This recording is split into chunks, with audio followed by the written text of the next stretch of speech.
नमस्कार मेरे नौजवान साथियों, कैसे हैं आप सब। आशा करते हैं आप सभी स्वस्थ और प्रसन्न होंगे तथा लगातार सीख रहे होंगे। दोस्तों, हमने भारतीय भूगोल के अंतर्गत नए टॉपिक की शुरुआत की थी, भारतीय जलवायु यानी क्लाइमेट ऑफ इंडिया के बारे में। और वो पार्ट 1 था आपका। उसमें हमने बात की थी आपसे कि भारत किस जलवायु वाला देश है, ठीक है। और भारत अगर उष्णकटिबंधीय मानसूनी जलवायु वाला देश है तो उसके 2 कारण हैं, वो भी आपको बताए थे। इसके बाद बताया था कि मानसून की खोज सबसे पहले किसने की थी, भारतीय हवाओं को मानसून नाम किसने दिया था। इसके बाद हमने सिद्धांतों पर चर्चा की थी कि सबसे पहले सिद्धांत मानसून को लेकर के किसने दिया था इंडिया में, तो एडमंड हैली महोदय ने दिया था। तापीय सिद्धांत, इसके बाद गतिक सिद्धांत था हरमन फ्लोन महोदय का। इसके बाद इंडियन ओशन डायपोल, हिंद महासागर डायपोल, ठीक है। मानसून गड़बड़ी सिद्धांत, वायुदाब और पवन परिसंचरण सिद्धांत, 21वीं सदी का मानसून मॉडल, टेक्टोनिक सिद्धांत और अंतर्राष्ट्रीय जलवायु अनुसंधान संस्थान, मानसून और मानव गतिविधियाँ। इसके बाद आपसे बात की थी भारतीय मानसून को प्रभावित करने वाले कारकों के बारे में, जिसमें हमने कई सारे फैक्टर्स देखे थे आपके, ठीक है। पिछले पार्ट में हमने आपसे यहाँ तक चर्चा की थी।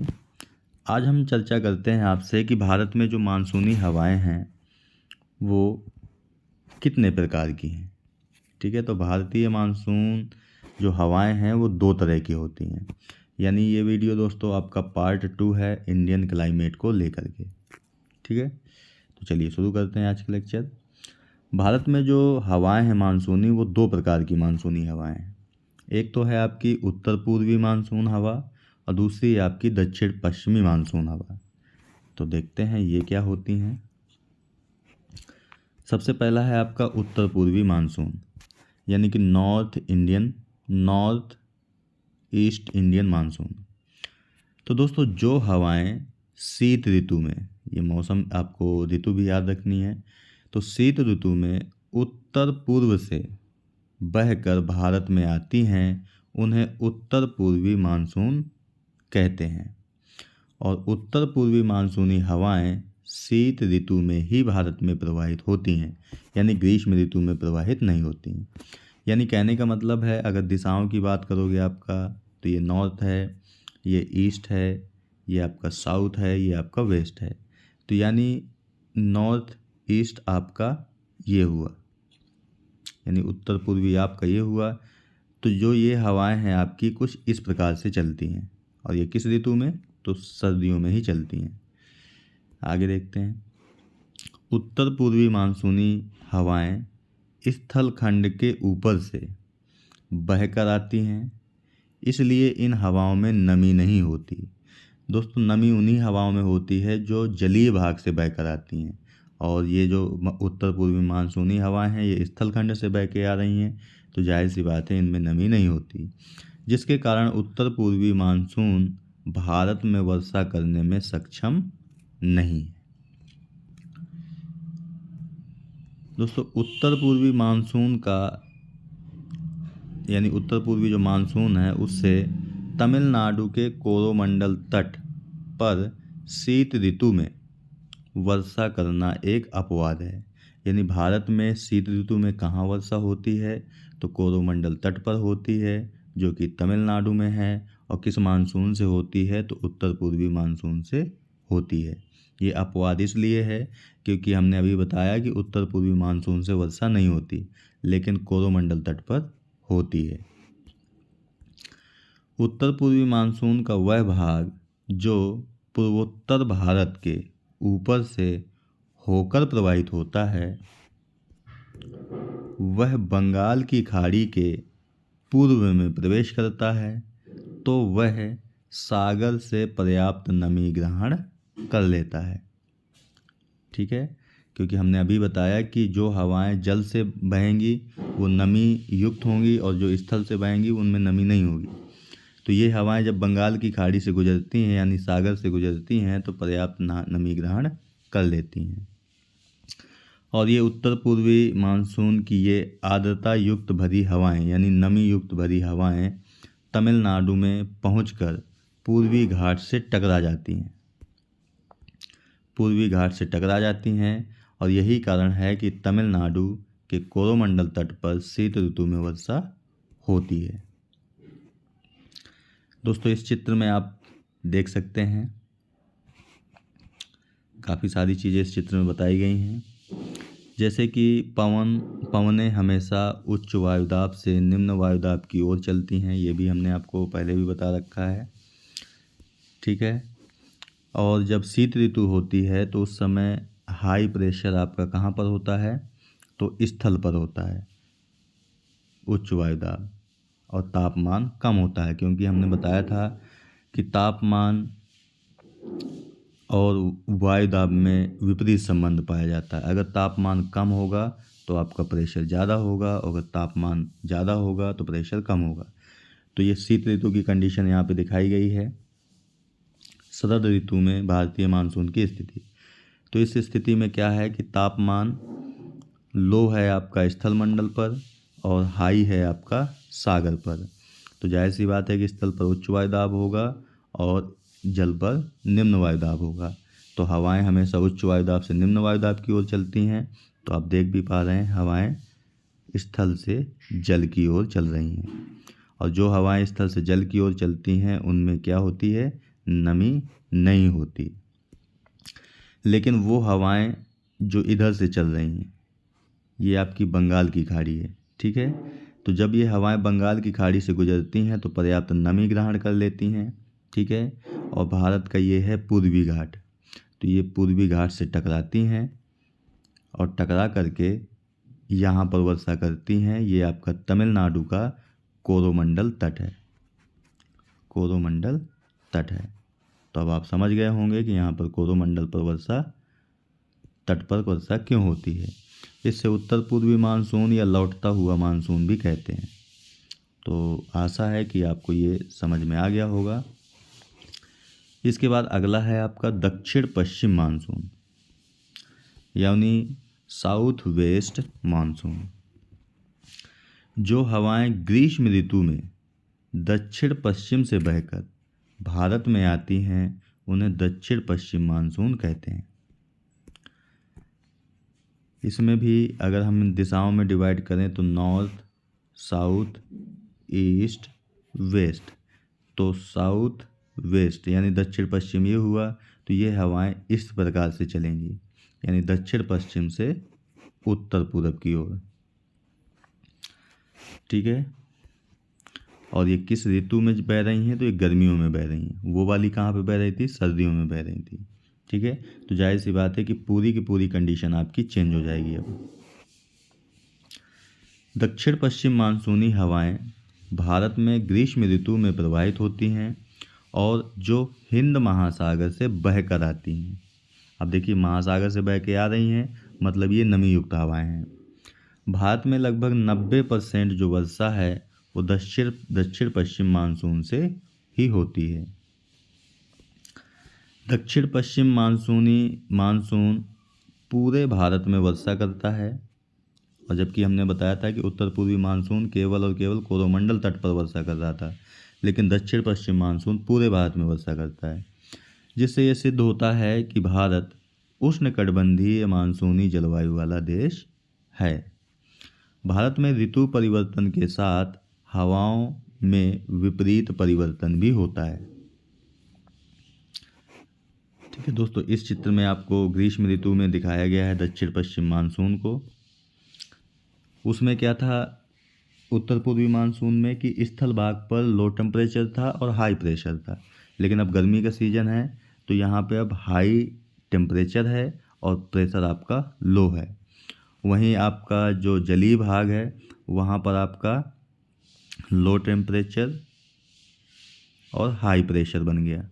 ठीक है, तो हवाएं हमेशा हाई प्रेशर से लो प्रेशर की ओर चलती हैं। तो अब हवाएं कहाँ से कहाँ की ओर चल रही हैं, हिंद महासागर से चल रही हैं स्थल भाग की ओर।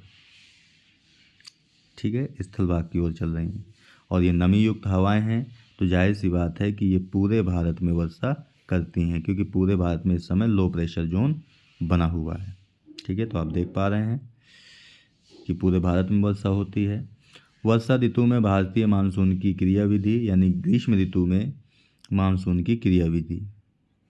ठीक है, तो ये आपका है दक्षिण पश्चिम मानसून। आगे देखते हैं भारत में वर्षा यानी रेनफॉल इन इंडिया। भारत में 2 ऋतुओं में वर्षा होती है, एक तो ग्रीष्म ऋतु में, एक आपका शीत ऋतु में। ग्रीष्म ऋतु में हमने बताया कि दक्षिण पश्चिम मानसून से वर्षा होती है और शीत ऋतु में उत्तर पूर्वी मानसून से वर्षा होती है। लेकिन दक्षिण पश्चिम मानसून से पूरे भारत में वर्षा होती है और शीत ऋतु में आपका पूरे भारत में वर्षा नहीं होती है। ठीक है, कोरोमंडल तट पर वर्षा होती है, लेकिन इसके भी कई अपवाद हैं, उन्हें भी हम देखते हैं आगे। सबसे पहले बात करते हैं ग्रीष्म ऋतु में। तो दोस्तों ग्रीष्म ऋतु में होने वाली वर्षा 1 जून से प्रारंभ होती है और 15 सितंबर तक चलती है। ये डेट भी आपको याद रखना है, 1 जून से 15 सितंबर। भारत में ग्रीष्म ऋतु में होने वाली वर्षा दक्षिण पश्चिम मानसून से होती है। दक्षिण पश्चिम मानसून भारत में हिंद महासागर से आने वाली अत्यधिक आर्द्रता युक्त हवाएं हैं। दक्षिण पश्चिम मानसून सबसे पहले 1 जून को पश्चिमी घाट से टकराकर केरल के मालाबार तट पर वर्षा करता है। इसके बाद क्रमशः 1 जून से 22 जून तक पूरे भारत में फैल जाता है, अर्थात 22 जुलाई तक दिल्ली तक पहुंच जाता है। ठीक है दोस्तों, यहाँ पे 22 जून नहीं होगा, जुलाई होगा। ठीक है, तो 1 जून से 22 जुलाई तक वो दिल्ली तक पहुंच जाता है, मतलब पूरे भारत में फैल जाता है। दक्षिण पश्चिम मानसून पूरे भारत में वर्षा करता है, लेकिन कोरोमंडल, आंध्र तट और ओडिशा तट पर वर्षा नहीं कर पाता। अब वो क्यों नहीं कर पाता? क्योंकि हमने आपको बताया था कि मान लीजिए आपका पर्वत है और आपकी इस ओर से आर्द्रता युक्त हवाएं अगर आती हैं तो ये टकरा करके पर्वत से ऊपर उठती हैं और इस भाग में तो वर्षा कर देती हैं, लेकिन ये भाग आपका वर्षा विहीन रह जाता है। ठीक है, तो अब आपको याद करिए कि जब हमने आपको भारत का भौतिक विभाजन पढ़ाया था तो उसमें बताया था कि यहाँ पर आपका पूर्वी घाट है, तो दक्षिण पश्चिम मानसून यहाँ से निकल के आता है और यहाँ पर वर्षा करता है। ठीक है, लेकिन ये भाग आपका खाली रह जाता है, तो उत्कल तट, उत्तरी सरकार तट, आंध्र तट और कोरोमंडल तट पर बारिश नहीं हो पाती है। ग्रीष्म ऋतु में बात करें तो भारत में शीत ऋतु में होने वाली वर्षा लगभग 20 दिसंबर से प्रारंभ होकर मार्च तक चलती है। और भारत में शीतकालीन वर्षा 2 तरह की हवाओं से होती है। कौन कौन सी? एक तो पश्चिमी विक्षोभ से और दूसरा है उत्तर पूर्वी मानसून से। पश्चिमी विक्षोभ से कैसे वर्षा होती है? दोस्तों पश्चिमी विक्षोभ एक शीतोष्ण चक्रवात है। ठीक है, चक्रवात आपके 2 प्रकार के होते हैं, एक होता है आपका उष्ण चक्रवात और एक होता है आपका शीतोष्ण चक्रवात। तो पश्चिमी विक्षोभ क्या है? एक शीतोष्ण चक्रवात है। इस शीतोष्ण चक्रवात का जन्म भारत के पश्चिम में भूमध्य सागर के ऊपर होता है। ठीक है, भूमध्य सागर के ऊपर जन्म लेने के पश्चात ये हवाएं पूर्व की ओर प्रवाहित होती हैं। पूर्व की ओर प्रवाहित होते हुए ये हवाएं चक्रवात के रूप में भारत में प्रवेश करती हैं, तो इसे पश्चिमी विक्षोभ कहते हैं। भारत में प्रवेश करने के बाद पश्चिमी विक्षोभ पूर्ण रूप से पश्चिमोत्तर भारत में वर्षा करता है। ठीक है, अब पश्चिमोत्तर में कौन कौन से राज्य या केंद्र शासित प्रदेश आते हैं ये आपको पता होना चाहिए। पश्चिमी विक्षोभ द्वारा होने वाली वर्षा पहाड़ी इलाकों में अर्थात जम्मू कश्मीर, हिमाचल प्रदेश और उत्तराखंड में हिमपात के रूप में होती है। जो पहाड़ी इलाके हैं वहाँ पे हिमपात के रूप में होती है, जबकि पश्चिमी विक्षोभ से होने वाली वर्षा पंजाब, हरियाणा और दिल्ली में जल बूंदों के रूप में होती है। तो ये तो पश्चिमी विक्षोभ से होने वाली वर्षा है। इसके बाद है उत्तर पूर्वी मानसून से वर्षा। तो भारत में शीत ऋतु में उत्तर पूर्वी मानसून का प्रारंभ होता है। उत्तर पूर्वी मानसूनी हवाएं अधिकांश भारत में वर्षा नहीं कर पाती हैं, यह अभी आपको ऊपर भी बताया था हमने। लेकिन इसके अंतर्गत जो हवाएं बंगाल की खाड़ी से प्रवाहित होती हैं उनमें पर्याप्त नमी आ जाती है और ये हवाएं पूर्वी घाट पर्वत से टकराकर तमिलनाडु तट के कोरोमंडल तट पर वर्षा करती हैं। ठीक है, तो पश्चिमी विक्षोभ आपका कहाँ पे वर्षा कर रहा था? जैसे अगर हम भारत का मैप बनाएं अगर, तो ये भारत का मैप है आपका। तो जो पश्चिमी विक्षोभ है आपका वो वर्षा यहाँ पर करता है। ठीक है, पहाड़ी इलाकों में आपको बताया जैसे जम्मू कश्मीर, हिमाचल प्रदेश, उत्तराखंड में हिमपात के रूप में करता है, जबकि पंजाब, हरियाणा, दिल्ली, यहाँ तक कि उत्तर प्रदेश और पश्चिमी बिहार तक भी वर्षा करता है। वो कैसी? जल की बूंदों के रूप में। ठीक है, और जो आपका उत्तर पूर्वी मानसून है वो आपका यहाँ पर वर्षा करता है क्योंकि कोरोमंडल तट आपका यहीं पर है, इधर वर्षा होती है आपकी। ठीक है, तो दोस्तों इस हिसाब से पश्चिमोत्तर भारत के पहाड़ी और मैदानी राज्य और कोरोमंडल तट, इस प्रकार ये शीत ऋतु में दो ऐसे क्षेत्र हैं जहाँ पर वर्षा होती है।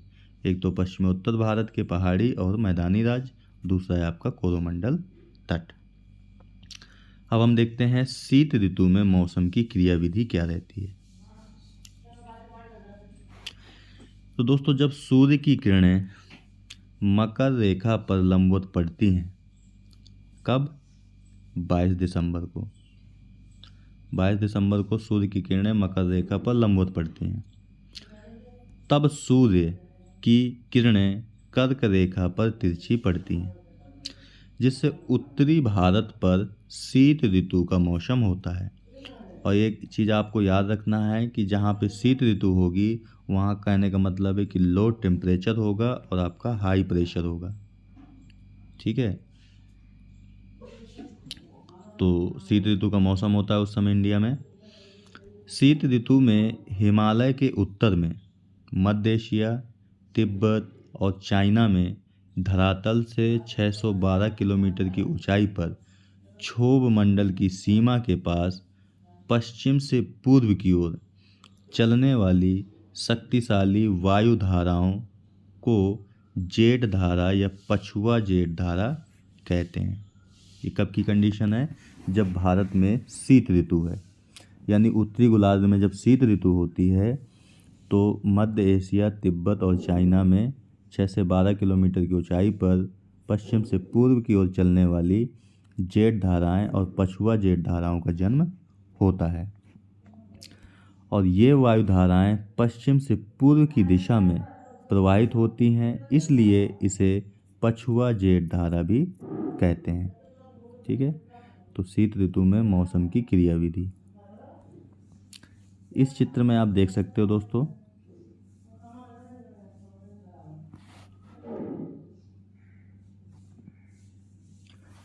इस चित्र में दोस्तों आपको दिखाया गया है दक्षिण पश्चिम मानसून दिखाया गया है। ये तो खैर ग्रीष्म ऋतु की क्रियाविधि है।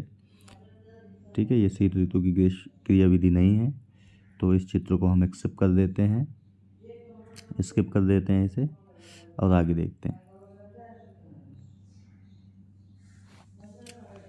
दोस्तों जब शीत ऋतु में सूर्य दक्षिणायन होता है, दक्षिणायन मतलब मकर रेखा के आसपास होता है, तो जेठ धाराएं भी दक्षिण की ओर खिसक जाती हैं।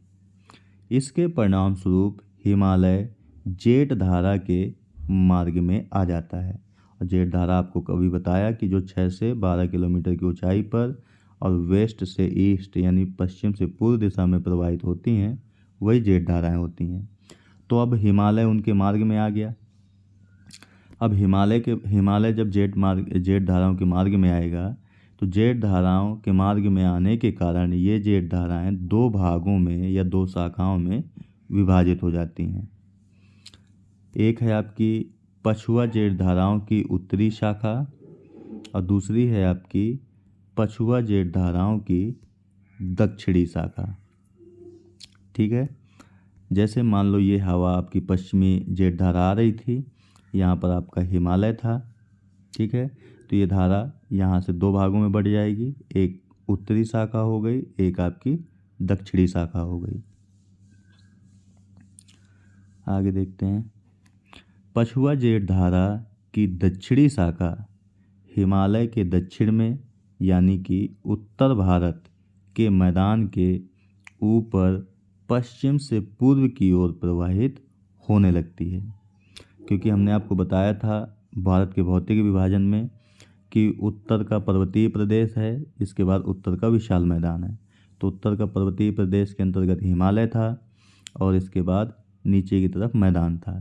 तो हिमालय के अगर दक्षिण में कोई बहेगी अगर आपकी ये धारा, तो जाहिर सी बात है उत्तर के विशाल मैदान में प्रवाहित होगी। तो उत्तर के विशाल मैदान में पश्चिम से पूर्व की ओर प्रवाहित होने लगती है। वास्तव में पछुआ जेट धारा की यही दक्षिणी शाखा शीत ऋतु में उत्तर भारत के मौसम पर या उत्तर भारत के मैदान पर महत्वपूर्ण प्रभाव डालती है। पछुआ जेट धारा की दक्षिणी शाखा अपने साथ पश्चिमी विक्षोभ को बहाकर उत्तर भारत में ले आती है। ठीक है, पश्चिमी विक्षोभ के कारण ही उत्तर भारत में शीत ऋतु में वर्षा होती है। पश्चिमी विक्षोभ के कारण उत्तर भारत के पहाड़ी क्षेत्रों में जैसे जम्मू कश्मीर, हिमाचल प्रदेश और उत्तराखंड में हिमपात के रूप में होती है, जबकि उत्तर भारत के मैदानी क्षेत्रों में जैसे दिल्ली, पंजाब, हरियाणा, उत्तर प्रदेश और पश्चिमी बिहार में वर्षा जल बूंदों के रूप में होती है। ठीक है,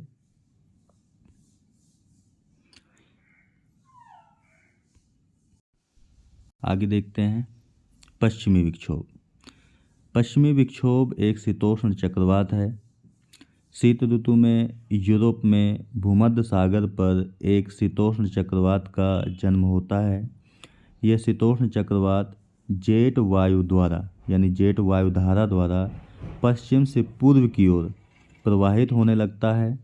ठीक है, होने लगता है और ये भूमध्य सागर, काला सागर और कैस्पियन सागर के ऊपर से प्रवाहित होने के कारण इस शीतोष्ण चक्रवात द्वारा नमी की एक अच्छी मात्रा ग्रहण कर ली जाती है।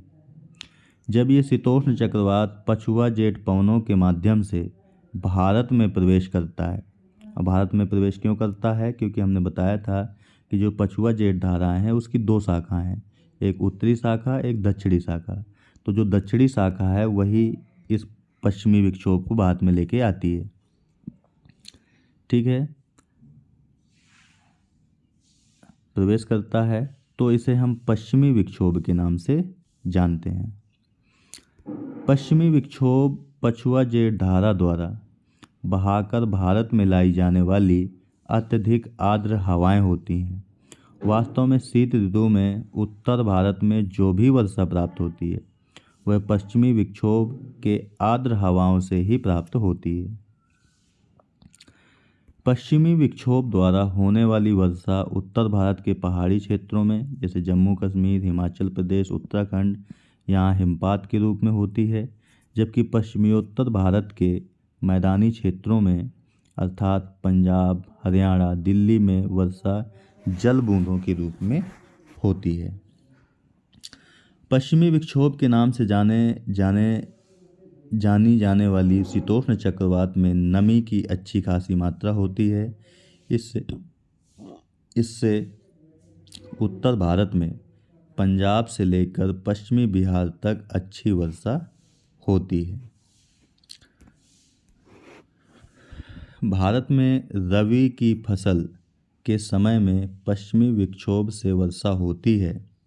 ठीक है, आपको दोस्तों कमेंट बॉक्स में बताना है कि रबी की फसल का समय कब से कब होता है, यानी कब बोई जाती है और कब काटी जाती है। पश्चिमी विक्षोभ से होने वाली वर्षा हिमालय के पहाड़ी राज्यों में सेब की फसल के लिए लाभदायक होती है, जबकि उत्तर भारत के मैदानी भागों में ये वर्षा रबी की फसलें जैसे गेहूँ, जौ आदि के लिए लाभदायक होती है। शीत ऋतु में पश्चिमी विक्षोभ के कारण ही हिमालय की चोटियों पर हिमपात होता है। यही कारण है कि हिमालय की नदियों में जल की मात्रा में ग्रीष्म ऋतु में भी कमी नहीं आती, क्योंकि ग्रीष्म ऋतु में हिमालय पर जमी बर्फ़ पिघलने लगती है और बर्फ़ के पिघलने के कारण हिमालयी नदियों में जल की मात्रा पर्याप्त रूप से बनी रहती है। शीत ऋतु में मौसम की क्रियाविधि उत्तर पूर्वी मानसून, इसके बारे में पहले भी आपको बताया है तो आपको जल्दी समझ में आ जाएगा। भारत में शीत ऋतु में केवल पश्चिमी विक्षोभ से ही वर्षा नहीं होती, बल्कि उत्तर पूर्वी मानसून से भी भारत में वर्षा होती है। इसे लौटता हुआ मानसून भी कहते हैं, ये भी याद रखना है आपको। जहाँ पश्चिमी विक्षोभ से उत्तरी भारत में पहाड़ी और मैदानी इलाकों में वर्षा होती है, वहीं उत्तर पूर्वी मानसून से तमिलनाडु के कोरोमंडल तट पर वर्षा होती है। विषुवत रेखा पर वर्ष भर सूर्य की किरणें लंबवत चमकती हैं। विषुवत रेखा पर जो सूर्य है वो 21 मार्च और 23 सितंबर को लंबवत चमकता है, लेकिन सूर्य की किरणें वर्ष भर लंबवत ही चमकती रहती हैं। इसके कारण विषुवत रेखा पर स्थल का तापमान उच्च हो जाता है। उच्च तापमान के कारण विषुवत रेखा से हवाएं गर्म होकर ऊपर उठती हैं। दोस्तों, कहीं का भी मौसम अगर गर्म होगा यानी स्थल गर्म हो जाएगा तो हवाएं ऊपर ही उठती हैं। चूँकि विषुवत रेखा पर तापमान उच्च है तो जाहिर सी बात है कि हवाएं गर्म होकर के ऊपर उठेंगी और ये चक्र वर्ष भर चलता रहता है। इसके कारण विषुवत रेखा पर वर्ष भर वायुमंडल में निम्न दाब क्षेत्र भी बना रहता है।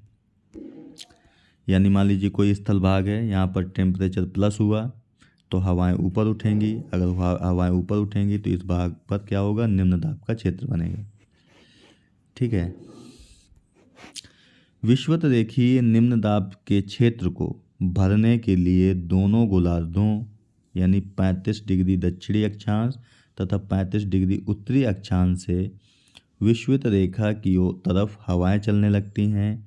इन विषुवत रेखीय हवाओं को व्यापारिक पवनों कहा जाता है। दोस्तों, पवनों के बारे में हमने वीडियो बना रखे हैं, आप वहाँ पर भी जा कर के क्लाइमेटोलॉजी में पवनों के बारे में अध्ययन कर सकते हैं। अब ये व्यापारिक पवनें दोनों गोलार्धों यानी उत्तरी और दक्षिणी गोलार्धों में 35 अक्षांशों से लेकर 0 डिग्री अक्षांश अर्थात विषुवत रेखा तक प्रवाहित होती हैं, जबकि व्यापारिक पवनें 35 डिग्री अक्षांश से विषुवत रेखा की ओर प्रवाहित होती हैं। तो ये पवनें सीधे विषुवत रेखा की ओर ना जाकर पश्चिम की दिशा में मुड़ जाती हैं। यानी ये मान लीजिए भूमध्य रेखा है आपकी, ये आपकी 35 डिग्री है, ये भी आपकी 35 डिग्री है। तो ये हवाएं सीधे ऐसे ना जा कर के ये पश्चिम की ओर मुड़ जाती हैं दोनों गोलार्धों में। और वो क्यों मुड़ जाती हैं उसका भी एक कारण है। ठीक है, तो इस कारण को फेरल महोदय ने समझाया है, जिसे फेरल का नियम कहते हैं। तो उत्तरी गोलार्ध में हवाएं अपनी दाईं ओर और दक्षिणी गोलार्ध में अपनी बाईं ओर मुड़ जाती हैं। इसका परिणाम यह होता है कि दोनों गोलार्धों में व्यापारिक पवनें पश्चिम की ओर मुड़ जाती हैं। इसके परिणाम स्वरूप उत्तरी गोलार्ध में व्यापारिक पवनों की दिशा उत्तर पूर्व से दक्षिण पश्चिम हो जाती है। ठीक है, यानी इस तरीके से कंडीशन बनती है। और दक्षिणी गोलार्ध में व्यापारिक पवनों की दिशा दक्षिण पूर्व से उत्तर पश्चिम हो जाती है, यानी ये वाली कंडीशन बन जाती है, हो जाती है। इसलिए इन व्यापारिक पवनों को उत्तरी गोलार्ध में उत्तर पूर्वी व्यापारिक पवन और दक्षिणी गोलार्ध में दक्षिण पूर्वी व्यापारिक पवन भी कहते हैं। ठीक है दोस्तों, इन चित्रों में आपको व्यापारिक पवनों को ही दिखाया गया है। ठीक है, ये आपको वो लो प्रेशर बेल्ट बताई गई है, यानी ग्रीष्म ऋतु में लो प्रेशर बेल्ट आपकी यहाँ पर होती है, और अगर लो प्रेशर बेल्ट यहाँ पर होगी तो जाहिर सी बात है ये स्थल भाग पर लो प्रेशर बेल्ट है, तो हवाएं उच्च वायुदाब से निम्न वायुदाब की ओर प्रवाहित होंगी, यानी लो प्रेशर बेल्ट की ओर चलेंगी। और जबकि शीत ऋतु में लो प्रेशर बेल्ट आपकी महासागर में होती है, तो हाई प्रेशर आपका स्थल पर होता है, तो हवाएं स्थल से इस लो प्रेशर बेल्ट की ओर चलती हैं। ठीक है, आगे देखते हैं शीत ऋतु में मौसम की क्रियाविधि, यानी उत्तर पूर्वी मानसून को ही।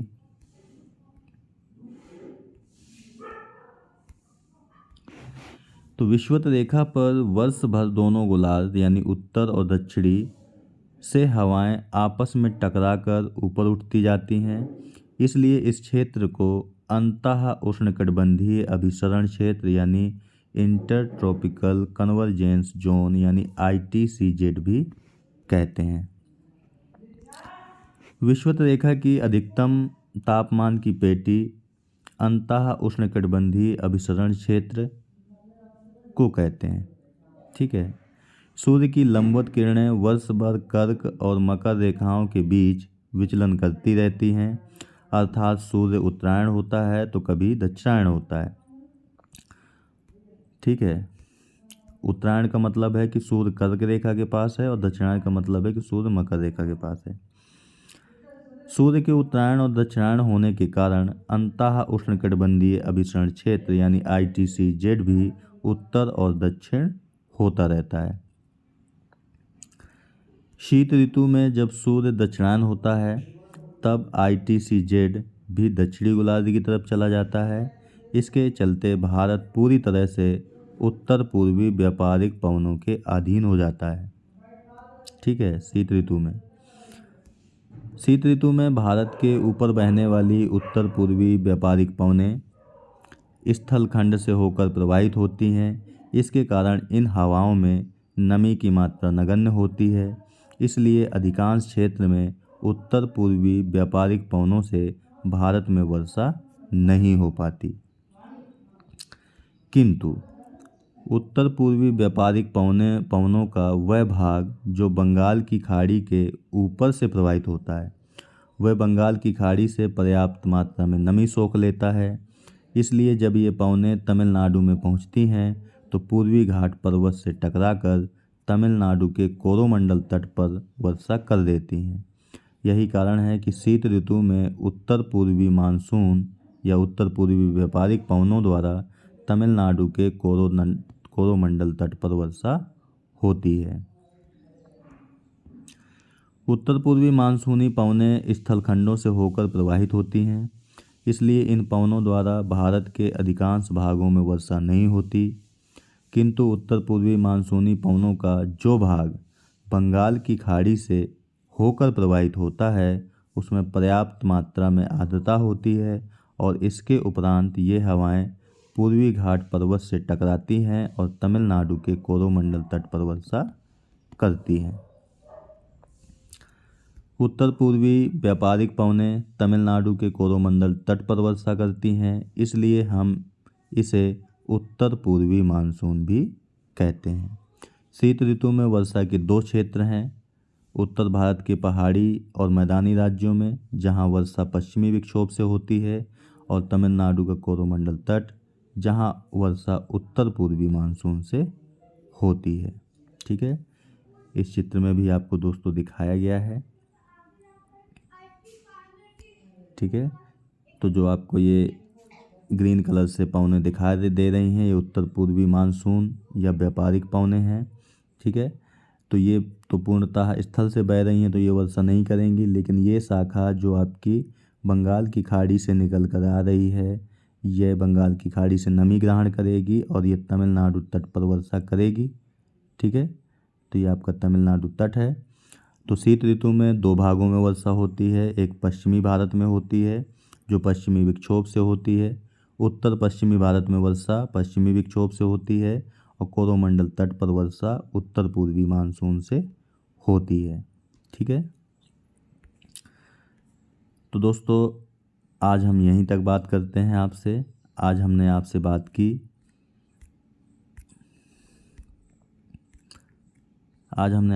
की कि भारत में दो तरह की मानसूनी हवाएं पाई जाती हैं, एक उत्तर पूर्वी मानसून और एक दक्षिण पश्चिम मानसून। इसके बाद हमने उत्तर पूर्वी मानसून को देखा, दक्षिण पश्चिम मानसून को देखा। इसके बाद भारत में वर्षा हमने बताया आपको कि दो ऋतुओं में होती है, एक ग्रीष्म ऋतु में और शीत ऋतु में।